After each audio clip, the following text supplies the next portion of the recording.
wangu kistarehe na kufurahika, fa anta liyaumi fi bitni ya khazina wa bakia, na siku ya leo mbona unaletwa katika tumbo langu hali umehuzunika na huku unalia. Sasa unalia nini leo? Na wewe ulikuwa jabari katika ardhi ya Allah subhanahu wa ta'ala. Wakati wameshakuweka sasa, wanakufukia ulongo, unateremka chini ya ardhi.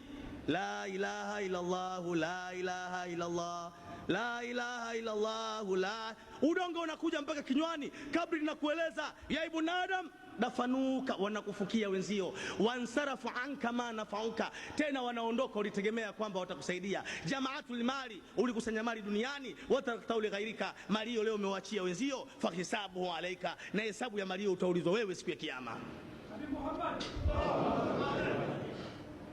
Sasa baada ya kufukiwa, tunafundishwa na mtume wetu Muhammad kwamba maiti baada ya kuamka ndani ya kabri anakuta kaburi pana kubwa. Maiti anastajabu, wapi niko wapi? Na kwa mafundisho ya mtume Muhammad, maiti wakati yumo ndani ya kaburi, jambo la mwanzo kumjulisha kwamba ile ni akhera. Jambo la mwanzo pale alipo, Allah ataleta kitu mfano wa satellite. Hii satellite inakuja mfano wa screen, yani mfano wa television. Yenyewe ni pana, lakini hiyo inakuonyesha wale watu wote walioko juu ya ardhi, wale ambao wameshughulika kuja kukuzika. Allah anaweka mawasiliano ya mwisho. Baada ya mawasiliano hayo hakuna tena mawasiliano. Sasa ndio maiti anaona pale kwamba mjomba yule pale, kaka yule pale, jamaa wale pale pale. Kwa wale watu wabaya wanakuwa na mategemeo kwamba watanisaidia bwana, hawa jamaa zangu wako bwana, hawataweza kukubali kuniacha sehemu kama hii bwana, basi japo kidogo wanaweza wakanisaidia. Sasa sehemu ngumu, wakati jamaa wanaondoka, kama walikuja na magari, wanaingia kwenye magari yao, wale magari yanawashwa, yanaondoka magari pale, ndio maiti anapiga ukelele mkali mno, na malaika anamwambia fulani mimi fulani. Hakuna kelele huku. Wewe sasa ni mtu wa akhira, na huku bwana hakuna kelele. Huku bwana kuna taratibu zake, kila anayekuja huku lazima aujiwe. Si muda mrefu watakuja malaika kuja kukuhoji. Hawa ni Munkara wa Nakir, malaika wawili ambao wenyewe watakuja kukuhoji matendo yako ulitenda katika dunia, na hawa unatakiwa ueleze yaliyo ya kweli. Na hawa pia Allah amewapa mamlaka ya kukutia adabu iwapo kama hutajibu vile wao wanahitaji. Sasa uwe makini bwana, haya makelele yako hayatakusaidia. Kwanza Allah ameshakata mawasiliano baina ya huko ambako unawapigia makelele, hawatasikia, tunakwambia.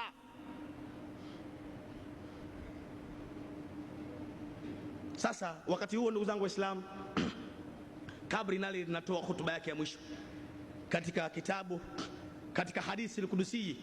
Kabri linatoa hutuba yake ya mwisho kwako ya kwamba ya ibn Adam, mwanadamu, ana baita shari, mimi ndio nyumba ya shari, wa ana baita aljui, mimi ndio nyumba ya njaa, mimi ndio nyumba ya kiza, mimi ndio nyumba ya kiu, mimi ndio nyumba ya fedheha, mimi ndio nyumba bwana ya matatizo, mimi ndio nyumba ya kila shari, mimi ndio nyumba ya kadha wa kadha wa kadha wa kadha wa kadha. Fulani bin fulani. Hii si dunia uliokuwa ukichezea, hii ni akhera. Basi ujue siku yako ya leo itakuwa ni siku ngumu sana kama ukumjua Mwenyezi Mungu na ukumjua Mtume Muhammad sallallahu alaihi wasallam.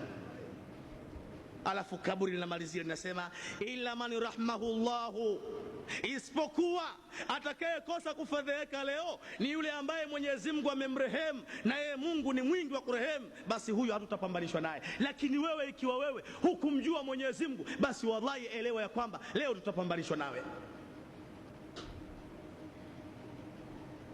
Kwa hiyo baada ya hapo ndio watakuja wale Munkara wa Nakir. Na hawa ndugu zangu wawili, ndugu zangu Waislamu, ni malaika wawili, mmoja anakaa kulia, mwingine kushoto. Mtume Muhammad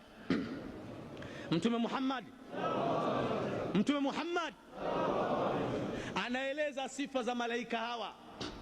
Anasema jicho lake akimulika kukuangalia, ukali wake kama umeme wa radi, na vile vile akiongea ile kukuoji, wa ma rabbuk, nani mola wako, ile sauti yake ni sawasawa na mungurumo wa radi ambao watu wanakimbia ovyo barabarani. Ndio sauti ya huyo malaika. Alafu hilo lungu ambalo anakamata kukutia nalo adabu, unaambiwa dunia nzima waliokuwa hai na waliokufa tukusanyike, kisha tulinyanyue, hata kutikisika alitikisiki. na wakati sasa unaadhibiwa. Maana utakapohojiwa pale, wama rabbuka, nani mola wako, wama nabiyuka, nani nabii wako, wama kiblatuka, wakati unahojiwa hataweza kuyakumbuka mtu dhalim. Allah amesema ndani ya Qur'ani bwana, wal akibatu litaqwa, mwisho mwema utawathibitikia wamchao Mwenyezi Mungu. Hakuna mwisho mwema kwa watu wabaya, hakuna mwisho mwema kwa wanafiki, hakuna mwisho mwema kwa watu wasiomjua Mungu. Mwisho mwema ni kwa wale wenye kumcha Allah subhanahu wa ta'ala. Mwenyezi Mungu tujalie tu ni wenye kumcha Mwenyezi Mungu.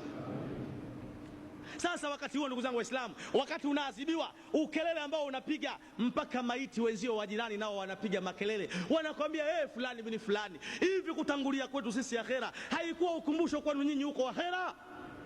Hamkujua kwamba akhera iko? Vipi hamkujiandaa nyinyi? Basi laana za Mwenyezi Mungu zikuteremkie zaidi.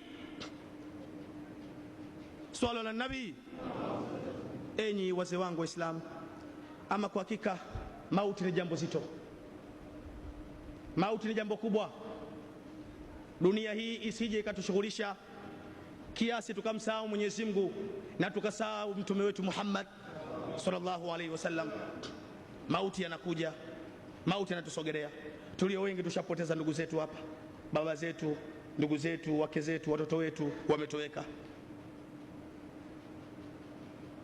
na sisi pia atatufika. Sasa kila mmoja hapa lazima ajiulize maswali yafuatayo. Kwa kuwa muda umekwisha, sitapenda kuchukua muda mrefu. Maswali yafuatayo naomba mtu ajiulize. Swali la kwanza, unatakiwa ujiulize maswali matano. Maswali matano yako ndani ya swali moja. Jiulize kwamba hivi mimi nani? Nimetoka wapi? Baada ya hapa nitakwenda wapi?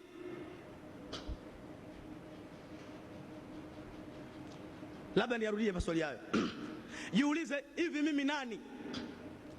Nimetoka wapi? Hapa nilipo wapi? Baada ya hapa nitakwenda wapi? Na huko niendako kuna nini? Maswali matano haya yako katika swali moja. Nitayarudia tena. Mtu yoyote mwenye akili timamu ni lazima ujiulize kwamba hivi mimi nani? Nimetoka wapi? Hapa nilipo wapi? Na baada ya hapa nitakwenda wapi? Na huko ninakokwenda kuna nini? Mtu yoyote mwenye akili timamu lazima maswali haya haweke ndani ya akili zake. Na kama utaona mtu hajaweka kichwani maneno kama haya, huyu mtu hajakamilika.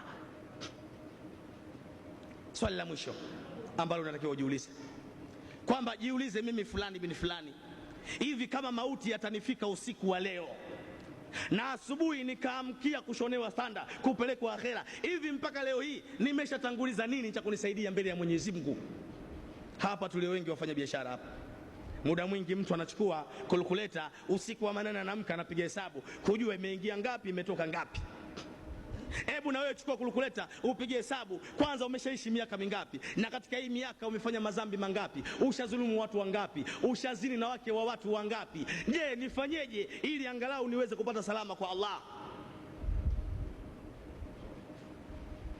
Kwa hiyo je, kama nitakufa leo nimetanguliza nini cha kunisaidia mbele ya Mwenyezi Mungu Subhanahu wa Ta'ala?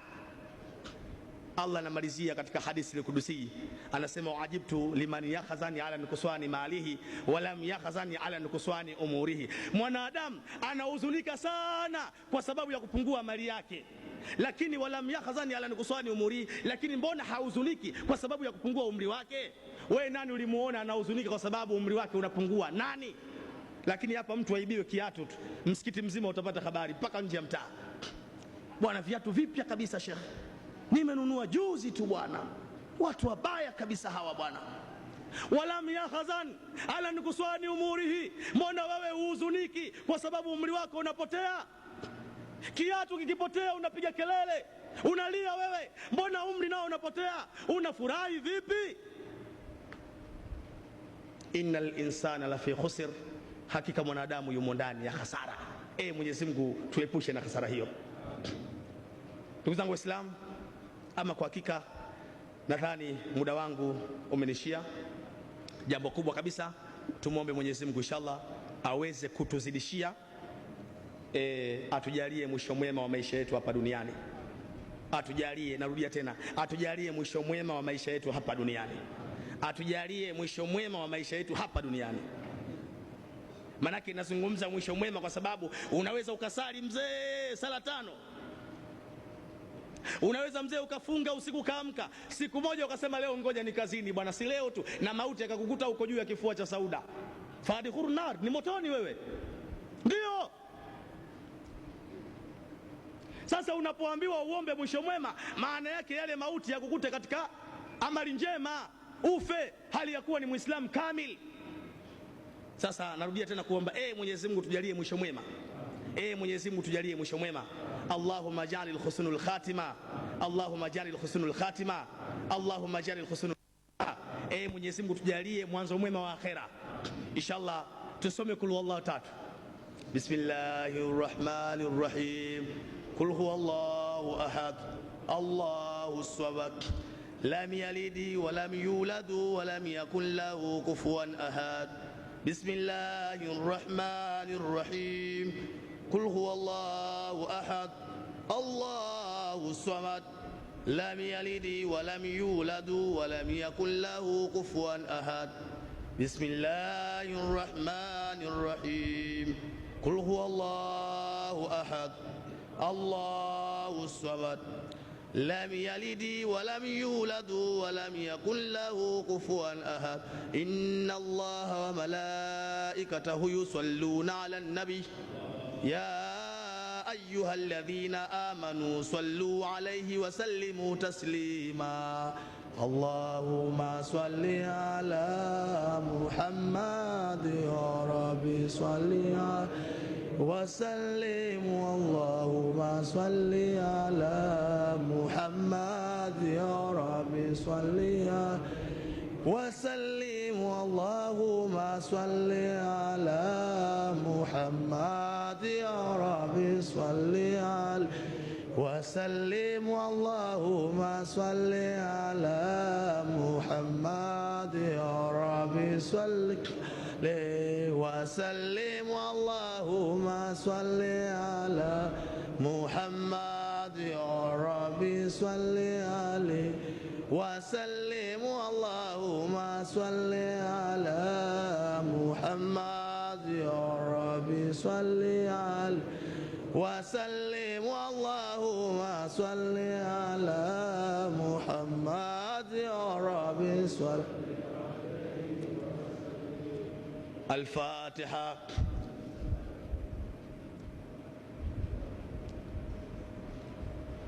Alhamdulillahi rabbil alamin, wassalatu wassalamu ala sayyidina Muhammad wa ala alihi wa sahbihi wa sallam. Rabbana zalamna anfusana wa illam taghfir lana wa tarhamna lanakunanna minal khasirin. Rabbana faghfir lana dhunubana wa ghfir 'anna sayyi'atina wa tawaffana ma'al abrar. Rabbana wa atina ma wa'adatana ala rusulika wa la tukhzina yawmal qiyamah innaka la tukhliful mi'ad. Wa'fu 'anna waghfir lana warhamna anta maulana fansurna 'alal qaumil kafirin. Fansurna 'alal qaumidh dhalimin. Fansurna 'alal qaumil khasidin. Fansurna 'alal qaumil munafiqin. Allahumma taqabbal salatana wa qiyamana wa qu'udana wa taubatana wa du'aana wa siyamana ya ilahil awwalin wal akhirin bifadlik. Subhana rabbika rabbil izzati amma yasifun, wassalamu alal mursalin, alhamdulillah. Assalamu alaikum. Muda pakai kertas.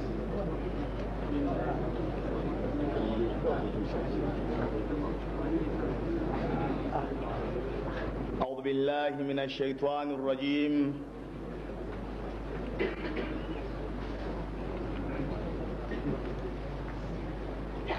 بسم الله الرحمن الرحيم.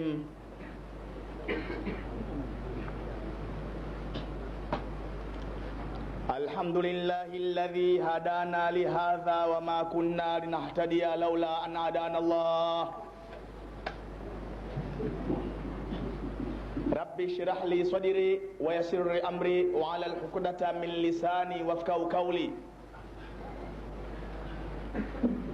إنه من سليمان وإنه بسم الله الرحمن الرحيم أشهد أن لا إله إلا الله الواحد القهار وأشهد أن سيدنا ونبينا ومولانا محمد وعلى آله وأصحابه وسلم أما بعد السلام عليكم ورحمة الله وبركاته.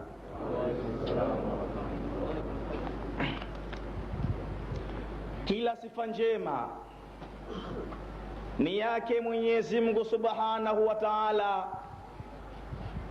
Yeye ndiye muumbaji wa mbingu na ardhi na vilivyomo, na ni yeye tu aliyotujalia siku ya leo tumeweza kuamka tukiwa wazima, tunaona tunaendelea na pumzi inaendelea. Kuna wenzetu wengi wamekwisha kufa, saa hizi wanapelekwa katika matumbo ya ardhi. Kuna wenzetu muda kama huu wanarusha mikono yao na miguu yao kwa ajili ya kupambana na ukali wa malaika al-mauti. Mimi na wewe ambaye tunaona, tunaangalia, pumzi inaendelea, na zaidi ya yote Allah akatukusanyisha katika kiwanja kitukufu kama hichi, tukatulia na kuweza kuyasikiliza maneno ya Mwenyezi Mungu. Mwenyezi Mungu inshallah tuzidishie kila la kheri.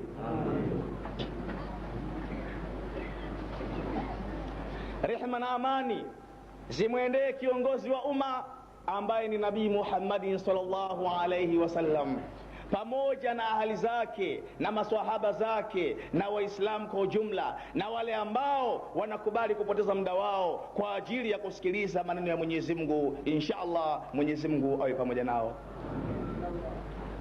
Ndugu waislamu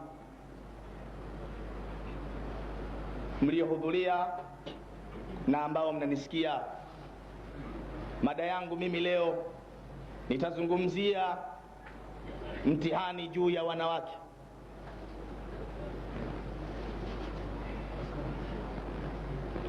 Mtihani juu ya wanawake, na ndiyo mada ambayo nakusudia kuizungumzia katika siku ya leo. Mwenyezi Mungu inshallah tujalie tu ni wenye kusikia na kuyazingatia. Na moja kwa moja katika mada yetu hii, Mwenyezi Mungu anatupeleka mpaka katika uwanja wa uadilifu, katika siku nzito, nayo sio siku nyingine ila ni siku ya malipo. Allah anatuonyesha mtihani juu ya wanawake na watoto mbele ya Mwenyezi Mungu katika siku nzito ya kiyama.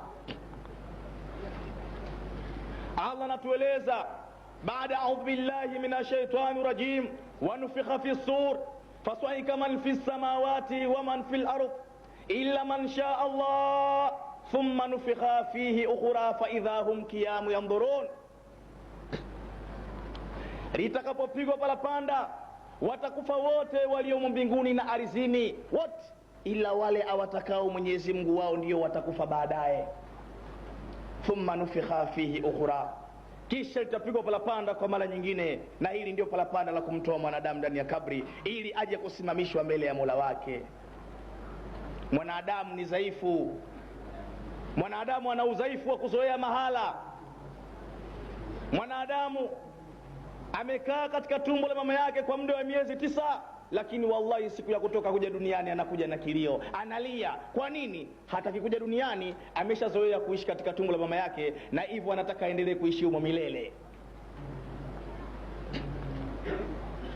Atakuja duniani, atazaliwa kwa uwezo wa Mola wake, ataishi, atalelewa, huyu atakuwa, siku zake zitamalizika, ataitwa kwa jina lake, ewe Abdallah, ewe Huseni, ewe Sakina, siku zako zimemalizika, jiandae leo unaelekea mbele ya Mola wako. Mwanadamu pia analia, kwa nini nife? Hataki kufa, anataka endelee kuishi hapa duniani milele.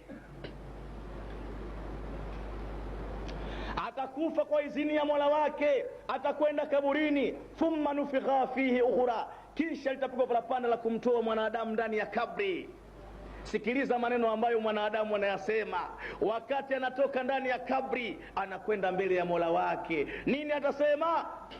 Qalu ya wailana man ba'athana min marqadina hadha ma wa'ada ar-rahmani wa sadaqa al-mursalun. Haya ndiyo maneno ambayo mwanadamu anayasema wakati anatoka ndani ya kabri, anakuja mbele ya Mola wake. Nini watasema? Qalu, watasema ya wailana man ba'athana min markadina, ole wetu sisi, ni nani tena huyu anakuja kututoa ndani ya makaburi yetu? Nani? Yani mwanadamu ataona bora ya adhabu ya kabri kuliko kuja kusimamishwa mbele ya Mwenyezi Mungu katika siku ya kiyama. Hadha ma wa'ada ar-rahman, ataelezwa kwamba hii ni ahadi ya Mwenyezi Mungu. Waswadaka al-mursalun, na yale waliyosema mitume akiwemo Mtume Muhammad.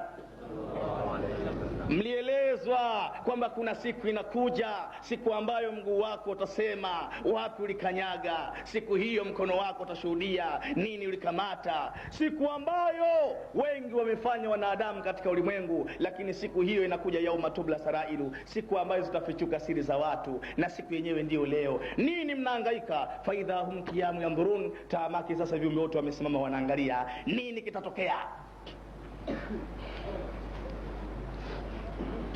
Allah anawaambia malaika, enyi malaika, nileteeni mja wangu huyo fulani ibn fulani, mwekeni mbele yangu, kwa sababu wakati wake wa malipo umeshawadia, na leo ndio siku ya malipo, hakuna malipo zaidi ya leo.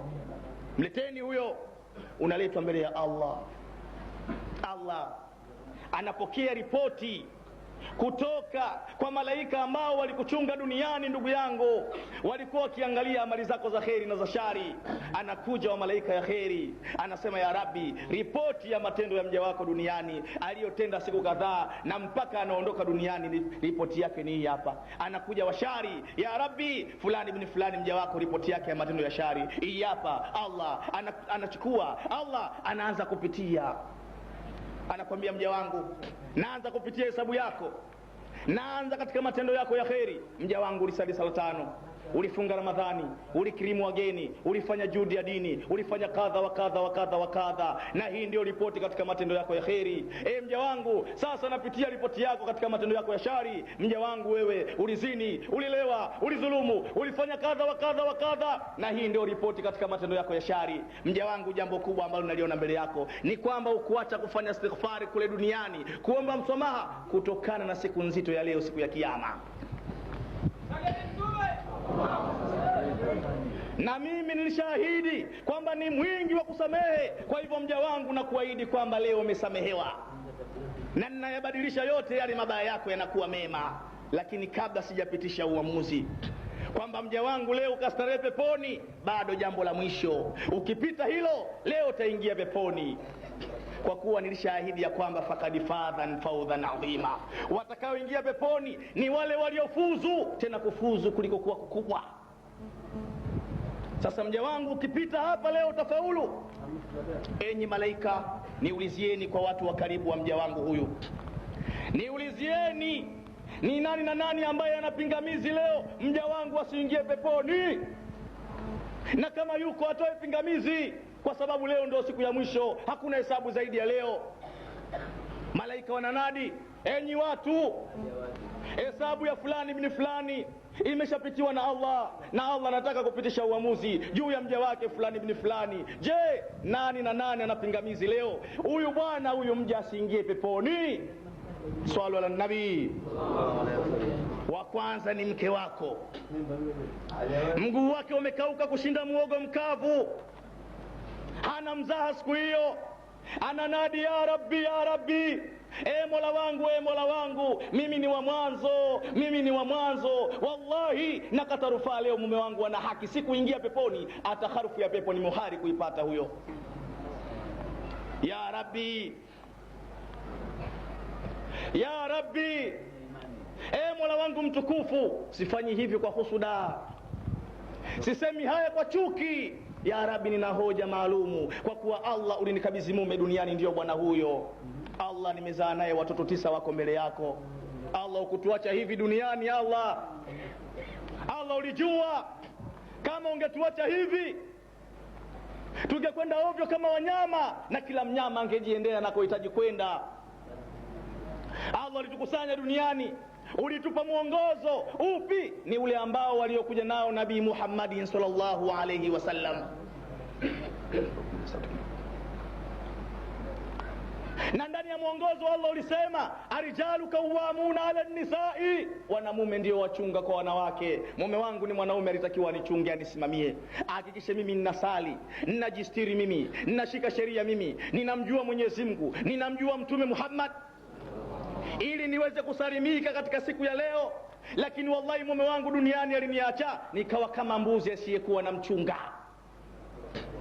Ninakwenda nitakako, ninafanya nitakavyo. Nilikuwa navaa nguo ambazo si za kujistiri, nilikuwa sisali mimi, nilikuwa naweka makarikiti kichwani, nilikuwa naweka madawa, nilikuwa nachubua uso, nilikuwa nakwenda kwenye taarabu, narudi saa 6 ya usiku, na wallahi mume wangu alikuwa akinifungulia mlango.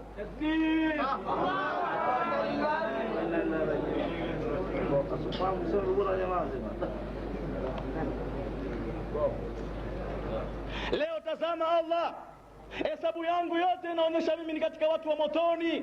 Wallahi, kama ni sababu ya kuingia motoni, sababu ni bwana huyu. Allah alinidhulumu duniani, huyu alinidhulumu, huyu ni dhalimu. Allah nakata rufaa leo, mume wangu ana haki ya kuingia peponi leo, ni dhalim. Allah anasema, Allah anauliza, mja wangu fulani ibn fulani, umesikia pingamizi juu ya mke wako hii? Je, una hoja? Ni ya kweli haya? Unasema kwa nini ya Rabbi? Kwa nini? Ni kweli tupu, ndivyo nilivyoishi naye mke wangu hivyo. Allah anakugeukia na kuuliza, mja wangu, unafanya jambo la hatari. Leo ni siku ngumu, ni siku ambayo mtu hatalipwa ila kile alichotanguliza, na wewe ukawa unaifanyia ziaka siku ya leo. Mja wangu, ukusoma Qur'ani, ukusomewa wewe, ukufikishiwa. Ya ayyuhalladhina amanu inna min azwajikum wa auladikum adwa lakum faghfaruhum, enyi mlioamini, hakika baadhi ya wake zenu na watoto wenu ni maadui zenu, basi mjihadhari nao. Ukusoma hii, ukufikishiwa wewe. Wa amuru ahlaka biswalati wastabiru alaiha la nas'aluka rizqa nahnu narzuquka wal aqibatu littaqwa. Wa amuru ahlaka biswalati wastabiru alaiha la nas'aluka rizqa nahnu narzuquka wal aqibatu littaqwa. Na muamrishe watu zenu kusali, wametaka wasipotaka, wamependa wasipopenda, midhali wanakula ndani ya nyumba yako, wanalala ndani ya nyumba yako. Ewe baba, ewe mlezi, uwalazimishe lazima wasali. Hii ndio Qur'ani. Ukusoma, ukusomewa wewe. Ya ayyuhalladhina amanu ku anfusakum wa ahlikum nara, enyi mlioamini, jiokoeni nafsi zenu na watu wenu na moto.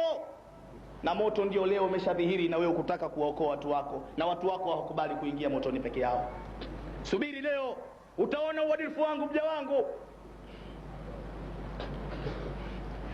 Enyi malaika, niulizieni, kuna wengine? Naam, mtoto wako wa kiume sasa amesimama, anasema ya Rabbi, asiondoke huyo, asiondoke, baba yangu ni dhalim. Mimi alimpeleka skuli, amenipeleka tuition, amenipeleka katika mashule ya ufundi. Baba yangu alikuwa akinipeleka nikasome Kiingereza, lakini wallahi hakunipeleka nikasome kitabu cha Mwenyezi Mungu Subhanahu wa Ta'ala. Matokeo nikaharibikiwa mimi duniani, nikawa simjui Mwenyezi Mungu na wala simjui Mtume Muhammad. Mtoto wa kiume nilikuwa navaa heleni katika sikio langu, na nikawa nakula sahani moja na baba yangu huyo. Baba alikuwa na mega upande wa kulia kwenye sahani, na mimi mwanawe nikawa na mega upande wa kushoto.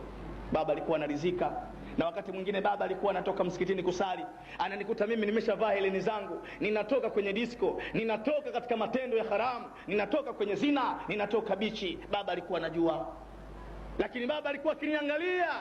Wallahi leo mimi pia nakata rufaa, baba yangu ni dhalim, ana haki leo ya kuingia peponi huyo.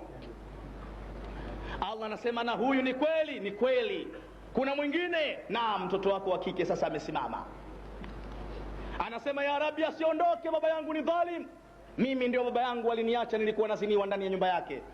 Inna lillahi, nilikuwa nakuja kuchukuliwa na watu wenye Vespa, walikuwa wanakuja kunichukua. Watu wenye maktuu wanapaki barazani, baba yuko ndani, anafungua dirisha, anasogeza pazia, baba anaona mtoto wake naingizwa ndani ya Vespa. Baba anajua mwanangu anakwenda kuziniwa, baba alikuwa akijua.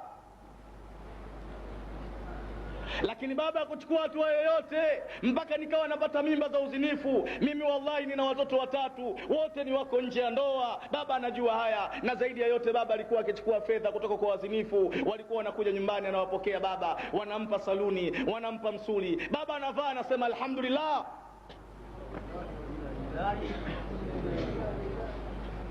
Hataki kujua baba imetoka wapi. Leo Allah vipi aingie peponi huyu wakati ni dhalim?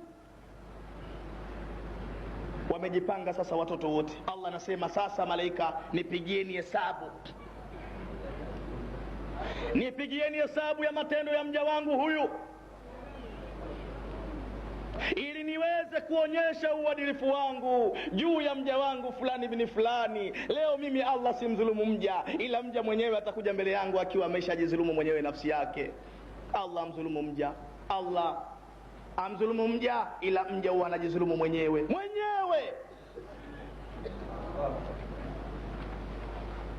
Malaika wanapiga hesabu, na si muda mrefu wanamueleza, ya Rabbi, mja wako duniani aliishi miaka 72 na miaka 45 hasa ndio alidumu na ibada. Mja wako hakuacha ibada, alikuwa akifunga vizuri Ramadhani, alisimama usiku, alifanya juhudi, alikwenda kwenye jitimai, alifanya kadha wa kadha wa kadha mpaka mauti yakamtembelea. Allah anasema sasa naonyesha uadilifu kwa mja wangu. Katika hii miaka 45, chukueni miaka 5 hii, hesabu ya matendo yake mema aliyofanya mja wangu yote, hesabu yake, akaunti yake, mpeni mke wake fulani binti fulani.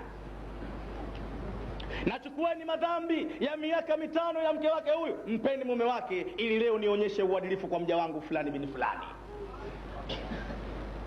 Na chukueni miaka 4, mpeni mtoto wake wa kiume. Na chukueni miaka 3, mpeni mtoto wake wa kike, na wengine wote wapeni, walipeni. Malaika wanatekeleza maagizo ya Mola wao. Na Allah sasa, baada ya kumalizika, Allah sasa anasema, leteni hesabu ya mja wangu, sasa nipitishe maamuzi. Inaletwa hesabu, haina kitu, imemalizika. Allah anasema, mja wangu, sasa napitisha uamuzi, na naangalia katika akiba yako ya amali njema, huna kitu, umefirisika, umemalizika. Inna lillahi wa inna ilaihi raji'un. Na kuanzia sasa wewe ni katika watu wa motoni, wala hum fiha khalidun, na umutakaa milele, hakuna kutoka tena. khudhuhu faghulluhu, khudhuhu faghulluhu thumma aljahimu salluhu. Enyi malaika, mnachelewa, mkamateni mja wangu huyo, mfungani pingu za watu wa motoni, na nendeni mkamzamishe katika shimo la moto mkali wa jahannam. Inna lillahi. Ya ayyuhalladhina amanu inna min azwajikum wa auladikum adwa lakum fadharuhum. Enyi mlioamini, enyi mlioamini, hakika baadhi ya wake zenu na watoto wenu ni maadui zenu, mjihadhari nao. Si maneno yangu haya, ni maneno ya Allah yaliyopita katika moyo wa Nabii Muhammadin sallallahu alaihi wasallam.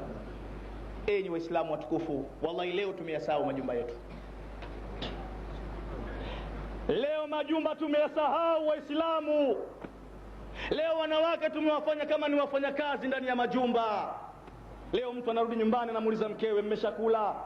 Watoto wametoa, wamerudi shule, na huyo ambaye anaumwa mmempa dawa? Muislamu kamaliza majukumu, haulizi kwamba mke wangu kwa nini uvae hijabu, mke wangu kwa nini usali wewe. Hayamuhusu Muislamu haya. Leo tunaishi na wanawake na watoto majumbani kienyeji. Wallahi leo mchukue Muislamu hapa ambaye yeye mwenyewe ana juhudi ya dini, alafu asimame mke wake, uonyeshwe kwamba huyu ndio mke wake, wallahi utalia. Alivyo mwanamke na alivyo bwana huyu tofauti kabisa, hawalingani. Takbir! Inna lillahi. Swalla ala nabi sallallahu alayhi wasallam. Swalla ala nabi. Wewe Muislamu, Allah ambaye alikuleta katika dunia hii, ulikuwa mgeni wewe, ulikuja katika ulimwengu ukiwa una kitu. Allah akaona nikimwacha mja wangu hivi atapotea njia. Allah akakuletea mwongozo. Upi? Ni ule ambao aliyokuja nao Nabii Muhammadin sallallahu alaihi wasallam. Ndani ya mwongozo Allah akasema arijalu qawwamuna ala nisai, wanamume ndio wachunga kwa wanawake. Unatakiwa wewe umchunge, umsimamie mwanamke, uhakikishe wewe mume wako mke wako huyu anamjua Mwenyezi Mungu, anamjua Mtume Muhammad, mwanamke anasali huyu, mwanamke anajua Uislamu ni nini. Haya ni majukumu yako wewe. Ni nani na nani baada ya chakula cha jioni, baada ya kusali isha, akaita mkewe na wanawe akawaambia, njooni nikupeni maneno ya dini. Ewe mke wangu, ewe mwanangu, Allah anataka kadha, Allah hataki kadha, nani na nani amewahi kufanya hivyo? Ilo umeshindwa lini? Basi ulimchukua mtu shekhe, malim, ustadh, bwana tafadhali leo nakualika nyumbani uje, na baada ya chakula tafadhali nataka uwape watu wangu wa nyumbani kwangu maneno ya dini. Wapi? Leo Muislamu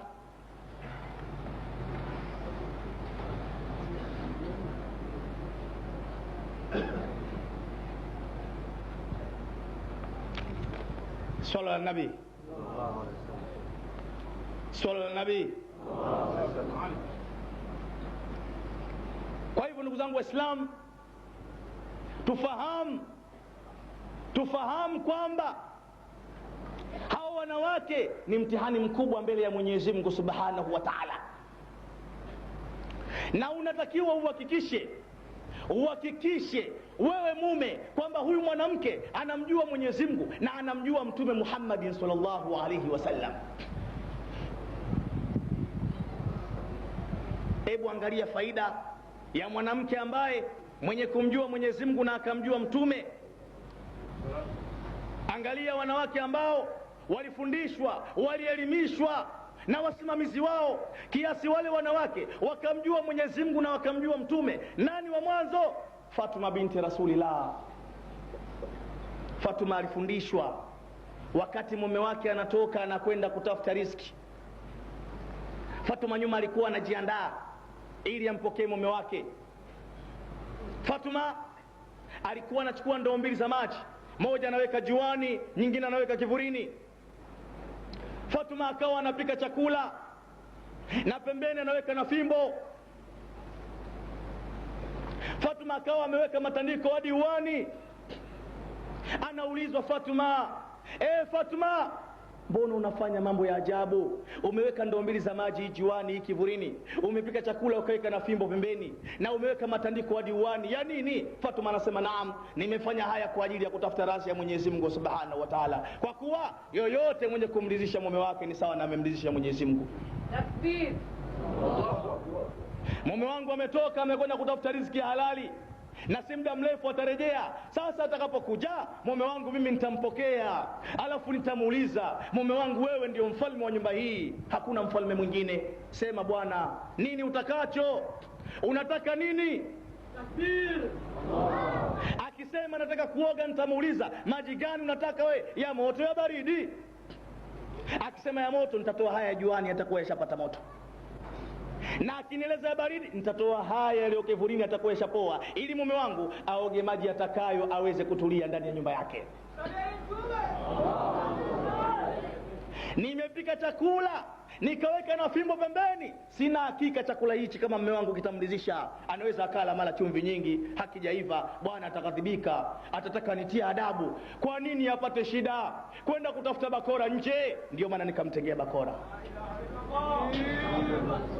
Ni bora nipate maumivu hapa duniani, lakini wallahi naogopa zaidi maumivu mbele ya Mwenyezi Mungu Subhanahu wa Ta'ala. Na nimeweka matandiko hadi uani, sina hakika bwana huyu atakapoingia, anaweza kaingia akaniambia, bwana mimi sitaki chakula, wala sitaki mimi kuoga, nataka nistarehe na mke wangu. Nisimbugudhi, subiri kwanza, siji mwanangu analia, subiri kwanza, siji mboga yangu iko jikoni, nataka nikaondoe. Siwezi kujua uwezo wake mume wangu wa kusubiri katika jambo hili, na hili jambo ni zito kwa wanaume. Mimi naweza nikatoka kwenda jikoni, mume wangu akashindwa kuvumilia, subira ikamshinda, akatoka akaenda akafanya machafu nje, na hivyo sote tukawa ni wenye laana mbele ya Mwenyezi Mungu Subhanahu wa Ta'ala. Ndiyo maana nikaweka matandiko hadi uani, ili pale mume wangu atakapotamka hapo niweze kumtimizia haja yake. Tazama wanawake ambao walimjua Mwenyezi Mungu wakati wa Mtume Muhammadin sallallahu alaihi wasallam. Leo sisi yako wapi majumbani haya? Yako wapi leo? Leo sisi tunaishi na wanawake kienyeji tu. Basi mtu anachoangalia mkewe amekula, ameshiba, kadai kitenge kamnunulia, kamletea buibui jipya, biashara imekwisha. Hayo mengine yeye hajui, watakutana siku ya kiyama mbele ya Mungu. Inna lillahi. Leo tunaishi na wanawake hawajui hata thamani ya mume. Mwanamke anaishi na mume hajui kwamba huyu ninaishi naye ana thamani gani kwangu, ana cheo gani alichopewa na Mungu huyu. Wanawake leo hawajui. Na kwa kawaida mwanadamu asipojua thamani ya kitu hawezi hicho kitu akakithamini. Na leo kwa sababu wanawake hawajui thamani ya mume, ndio maana hatuna thamani ndani ya majumba. Hawajui thamani ya mume leo. Wallahi leo kuna watu wanaogopa hata kumchukua mgeni kumkaribisha nyumbani. Si kwamba hana nafasi, ana jumba lina vyumba 12, vingine wanalala paka tunapanya. Lakini kwa sababu nyumbani ya kuingiliki, mke anaishi naye hamthamini. Akiingia na mgeni, bwana karibu mgeni wangu, karibu hapo ukumbini. Wallahi bwana akiingia chumbani, jinsi atakavyoshambuliwa na mke wake, mgeni aage anaondoka bila kuaga. Anajua hii sasa ishakuwa dhama. Ndio majumba yetu leo. Thamani ya mume. Fatuma binti Rasulillah salawatullahi wasalamu alayhi, siku hiyo alikuwa anazungumza na mume wake Saidina Ali. Katika yale mazungumzo, neno moja alitamka Fatuma ambalo halijamridhisha mume wake. Saidina Ali akawa amekasirika, amekunja sura. Fatuma anajua thamani ya mume. Fatuma anaijua thamani ya mume. Alianguka mbele ya miguu ya mume wake akaanza kuomba msamaha. Mume wangu nisamehe. Mume wangu nisamehe. Mume wangu nisamehe. Fatuma akaomba radhi mara 72 hajasamehewa. Mpaka mara ya 73 Saidina Ali anamtazama mke wake, anaona analia, machozi yanamiminika. Saidina Ali akamtazama mke wake akamwambia, Fatuma, nimekuswame lakini tafadhali usirudie na uchunge ulimi wako Fatuma, utakuzungumza na mimi mume wako. Akulizika Fatuma. Fatuma bado analia. Kwa nini analia? Anasema, ni kweli mume wangu amenisamehe. Je, na Mungu ameshahe? Fatuma analia. Anamwambia, niruhusu, ninakwenda kumtembelea baba yangu Mtume Muhammadin sallallahu alaihi wasallam. Fatuma anaondoka, anaelekea kwa baba yake nabii wa Mwenyezi Mungu. Anamkuta nabii wa Allah yuko mbele ya nyumba yake, anamtolea salamu, na baada ya salamu anamuuliza, ya Rasulullah, ewe baba yangu nabii Muhammad, wallahi leo nilikuwa na mume wangu tunazungumza. Katika yale mazungumzo, neno moja nilitamka ambalo mume wangu alijamridhisha. Nikamwomba radhi anisamehe mara 72, hakunisamehe. Lakini mara ya 73 ndio akatamka ya kwamba nimekusamehe Fatuma. Ya Rasulullah, ya Rasulullah, ewe baba yangu nabii wa Mwenyezi Mungu, mume wangu amenisamehe. Je, na Mungu ameshanisamehe? Mtume sallallahu alayhi wasallam akamtazama Fatuma, akamueleza, Fatuma, elewa ya kwamba radhi za waume ziko pamoja na Mwenyezi Mungu. Midhali mume wako amekusamehe na Mungu ameshakusamehe. Ila elewa Fatuma, laiti ungelikufa bila ya kusamehewa na mume wako, basi wallahi jeneza lako mimi baba yako nisingesimama nikalisalia. Nisingekusalia Fatuma. Tazamini thamani ya mume leo wake zetu hawajui ndani ya majumba. Wazee wangu, tutaishi vipi sisi leo na wanawake katika hali kama hii? Je, umauti ukitukuta hivi sisi tutakwenda kujibu nini mbele ya Mola wetu? Leo mwanamke hajui thamani ya mume. Mwanamke leo ameshamuuzi mume wake. Mume amekasirika. Wallahi mwanamke anaingia kitandani anaimba taarabu, na huko anasoma risala. Chakula hicho hapo kitaka kula, kama utaki kwenda. Inna lillahi. Tusiane pressure humu ndani bwana. Kama asila na mimi najua ukasirika vile vile. Kama vipi nige talaka yangu niondoke.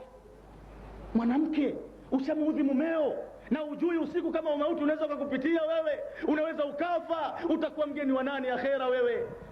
Badala ya kukaa na mume wako kitako kaomba radhi, mume wangu nisamehe, ndio kwanza naambia usinibabaishe. Kama vipi nige changu niondoke.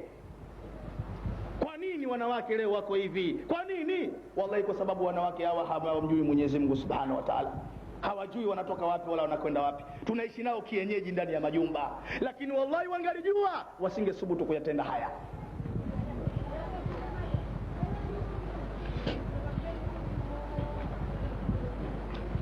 Mtume Muhammad salawatullahi wasalamu alayhi, siku alikuwa yumo ndani ya nyumba yake analia. Akamuuliza, unalia nini ewe mtume wa Mwenyezi Mungu? Hata kanzu yako inaloa machozi hivi, na ikiwa wewe nabii wa Mungu unalia hivi, sisi itakuwaje sisi ya Rasulullah? Mtume sallallahu alayhi wasallam akamweleza Ali, nyamaza tafadhali, nyamaza, kwa sababu hicho kinachoniliza mimi wewe ungejua ndio ungelia zaidi. Ali Saidina Ali akamwambia, ya Rasulullah, tueleze nini umeona na nini umeonyeshwa na Allah hata machozi yako yakamiminika, hata macho yako yakamiminika machozi. Mtume sallallahu alayhi wasallam akamwambia Ali, ni usiku wa jana nimeona television, Allah ameniletea television na nikawa naonyeshwa wanawake jinsi wanavyoteketezwa na adhabu ya moto wa Jahannam. Ewe Ali, ninachoamini mimi, wanawake hawa hawatakubali kuingia motoni peke yao, na wallahi wake zetu sina hakika kama wanaweza wakasalimika na adhabu ya Mwenyezi Mungu Subhanahu wa Ta'ala, na kama hawatasalimika itakuwa pia ni mas'ul, hawatakubali kuingia peke yao, na ndio sababu mimi ninalia. Huyu ni nabii wa Mwenyezi Mungu Subhanahu wa Ta'ala. Saidina Ali akamweleza, ya Rasulullah, hao wanawake walikuwa wanaadhibiwa adhabu gani, na makosa yao yaliyopelekea hata wakaadhibiwa ni makosa gani? Mtume sallallahu alayhi wasallam akasema, nimeona wanawake ambao wamefungwa minyololo katika shingo zao, wanaburutwa kifudifudi katikati ya moto wa Jahannam, na juu ya migongo yao wale wanawake, ile migongo inatokota kama chungu kinavyotokota katika moto. Inna lillahi. Nikamuuliza Jibrilu, Jibrilu, hivi nini makosa ya wanawake hawa? Jibrilu akanieleza ya kwamba hawa ni wanawake ambao walikuwa wanakwenda vichwa wazi kule duniani ili nywele hizo wazione watu ambao si waume zao. Na leo mke wako ameshaweka makarikiti kichwani, ameshatengeneza manywele, amekwenda saluni, wamempika akaiva, atafunika saa ngapi? Nani hizo nywele ataziona hata akamsifia? Nani atakayemwambia umependeza, na wakati yeye amejitengeneza ili umma ujue kwamba yeye amependeza? Leo azifunike, nani atajua kwamba kapendeza? Akaendelea Mtume Muhammad akasema, pia nimeona wanawake ambao wamefungwa, pia nimeona wanawake ambao wamevutwa ndimi zao, zile ndimi zimetoka urefu zila 170, yani mtu yuko hapa ndimi yake inafika mtaa wa pili, na wamekuja malaika wakali wakazivuta hizo ndimi, wakaenda wakazifungia katika makaa 7 ya moto mkali wa Jahannam. Wale wanawake wanaungua, wanapiga makelele. Mtume sallallahu alayhi wasallam akauliza, Jibril, na hawa nao? Akaambiwa, hawa ni wanawake ambao walikuwa hawana kauli nzuri wanapozungumza na waume zao, walikuwa hawana kauli nzuri. Mume amerudi amechoka sana, wengine wanafanya kazi ngumu, wengine wanabeba zege, wengine wanabeba magogo. Mtu amerudi amechoka sana, na pengine njiani huko amekutana na watu wanaomdai, naye hana amana ya kulipa deni ya watu. Nani wa kumtuliza huyu? Ni wanawake ndio wa kutuliza waume zao, ndio wenye jukumu lao bwana. Lakini leo wanawake zetu, kwa sababu tunaishi nao kienyeji, hawayajui haya. Mtu umemwakia moto huko mtaani, ndani ya nyumba unakuja kumwakia mara 7 zaidi. Mtu anaingia ndani ya nyumba, anakaa, mke wangu habari za hapa, salamu alaykum. Alaykum salam, hebu tafadhali nisaidie maji ya kuoga. Usinisumbue tafadhali, usinisumbue bwana, mimi nimechoka saa hizi. Maji kawaulize wanao, walikuwa wanacheza hapo nje hapo, walikuwa na ndoo, siji kama haya maji wamemaliza bado wanayo, waambie watakusaidia bwana. Na siku hizi baba nani siji una nini, manake hilo jasho lako linavonuka shombo kweli kweli, naomba usinisogelee. Yani mtu mpaka anajihisi kwamba labda ana upungufu fulani, yuko na mkewe hapo. Mtu anamuita mke wake bi fulani, hebu njoo. Mwanamke anaanza kulalamika tokea yuko nje, na kwambia kashaanza ndo karudi hivyo. Basi tena mtu hata kama ulikaa mara kakunyanyua, mara amekuita, mara hivi, mimi nakwambia mwenzenu niko kwenye shida. Maana huyu bwana akiingia tu mundani, anapita anasema peke yake, utazani vile ameshachanganyikiwa. Akija yeye niambie shida yako nini? Mtu anashindwa kuzungumza, machozi yanamiminika.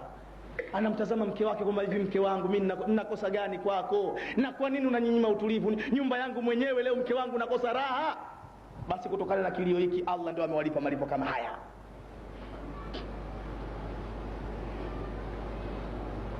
Akaendelea Mtume Muhammad akasema, pia nimeona wanawake ambao wanajitafuna viwiliwili vyao kama vile ambavyo mtu anapoutafuna muogo, damu zinachirizika, Lakini ajabu, wale wanawake kila wanapojitafuna wanajitafuna zaidi kulikoni mwanzoni. Hapa Mtume akalia hapa Nabii Muhammad sallallahu alaihi wasallam, na baada ya kulia akamgeukia Jibril akamweleza, Jibril, we nini makosa wanawake hawa? Akaambiwa ya kwamba hawa ni wanawake ambao walikuwa hawavai nguo nzuri wanapokaa na waume zao. Enyi Waislamu, eleweni kwamba mwanamke katika Uislamu imeswihi kwamba mavazi mazuri na kujilemba na kujipodoa amtengenezee mumewe ndani ya nyumba. Ndio Uislamu huo, kwa kuwa wanawake ni mapambo.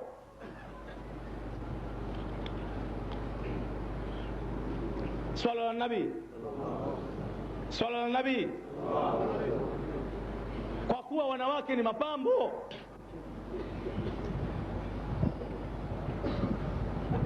sasa mwanamke anatakiwa akishajua kwamba bado nusu saa mume wangu aingie, mwanamke anatakiwa aingie bafuni, akoge, ana mafuta ajitengeneze, sijui ana wanja, sijui kitu gani atengeneze, ili bwana mkubwa wakati anaingia anakuja na mfuko ule wa kitoweleo. Wallahi akishafika pale, mtu akipokea ule mfuko wa kitoweleo, mke wake anapendeza, mtu anahisi raha, aondoki mtu aende wapi? Mtu kama anatoka labda ni kwa ajili ya ibada ya Mwenyezi Mungu, bwana magharibi imeingia adhana hiyo, mke wangu natoka kidogo, na akishafika kule baada ya sunna mtu anarudi nyumbani anahisi raha bwana. Lakini wapi leo wake zetu hawajui, na hatuwezi kuwalaumu kwa sababu hatuwafahamishi, hatuwafundishi.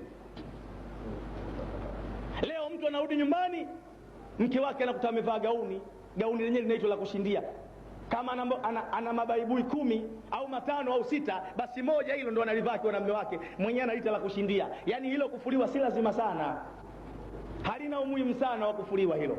Kuzolea taka hilo, vumbi hilo, deki hilo. Na mwenyewe anasema, kwa nini nivae nguo nzuri, namvalia nani? Na hata kama amevaa nguo nzuri, lakini akiingia tu nyumbani, basi sharti aondoe hiyo buibui safi, akunje, atie kwenye kabati, achukue lile la mavumbi avae, ndo akae azungumze sasa na mume wake. Lakini mwanamke huyo mtazame, akitoka, anatoka huyo anakwambia, mume wangu, si unaikumbuka ile harusi ya jirani yetu inafanyika mtaa kadhaa huko, ndio leo kashajitengeneza ndani. Sasa anatoka huyo, mtazame. Shekhe, unaweza ukachanganyikiwa, mke wako mwenyewe unaweza ukamsahau akiwa yeye anatoka. Maanake wewe unaingia, unaweza ukauliza, jamani, tumepata wageni humu nyumbani leo? Mtazame anapopendeza, yani akipita ananukia mafuta kweli kweli. Lazima atakaopishana nao wageuke wamtazame. Tazama kwenye mdomo, utazame imemchinja kuku kwa mdomo wake. Na akishafika kule harusini, sauti laini kama mayai ya kukaangwa, sio ile sauti kali anayezungumza na mume wake akiwa nyumbani. Sauti ya kule laini bwana, anaongea na wapiga vinanda wale wa taarabu, mashallah, sauti laini kabisa. Basi wanawake kama hawa Allah ndio amewalipa malipo kama haya. Mtume Muhammad anatueleza kwamba dunia yote hii ni starehe, lakini starehe iliyo bora zaidi ni kumpata mwanamke mwema. Una starehe bwana kama una mwanamke mwema, japo uwe na mali, uwe na cheo, uwe na mamlaka, uwe na heshima kubwa, lakini wallahi nakwambia, au uwe unasali sana, uwe unasali sana sunna zote, mpaka uwe unatembea na tasbihi mitaani, unapita kwa hesabu moja moja kama njugu, lakini nakwambia kama ikiwa nyumbani huna utulivu bwana, bado umo ndani ya dhiki, wewe umo ndani ya shida. Utakuwa unaisha unamalizika, mpaka watu wanaonyeshana vidole kwamba jamani, yule bwana vipi, mbona anazidi kumalizika? Starehe iliyo bora zaidi ni kumpata mwanamke mwema. Sasa ndugu Waislamu, dakika nilizopewa naona zimekwisha. Dakika nilizopewa zimemalizika. Ninachowashauri kwa wale ambao pia watapenda darasa kama hili niwafikie nyumbani kwao, bahati nzuri mimi binafsi nimekuja na kaseti zangu, ziko hapo nje, na nilikuja nazo kwa akiba, kwa sababu nilishajua kwamba pengine nisizungumze. Maana kama utazungumza dakika 20, basi maana yake ni kwamba uwezi ukapata hata kaseti moja, na la ya kaseti iwe ni yenye mada moja. Kama ni ndoa basi ndoa, wanawake iwe wanawake. Sasa bahati mbaya dakika nilizopewa ni chache, na si rahisi, si vizuri kulazimisha kwamba lazima uchukue muda mrefu. Kwa hivyo basi wale ambao watakaojaliwa, bahati nzuri kuna kaseti hapo nje. Ukiona kaseti na anwani yangu, ina kila kitu, hiyo basi ni original, na nawashauri pia mchukue ili kina mama tukawafundishe majumbani. Sisi ambao tumekuja hapa ni wajumbe wa Mwenyezi Mungu. Japo mada ni ndefu, lakini muda haunilazimishi kuendelea na mada. Kwa hivyo inshallah watakaobahatika kaseti watazipata hapo nje. Naishi hapa. Wassalamu alaikum warahmatullahi wabarakatuh.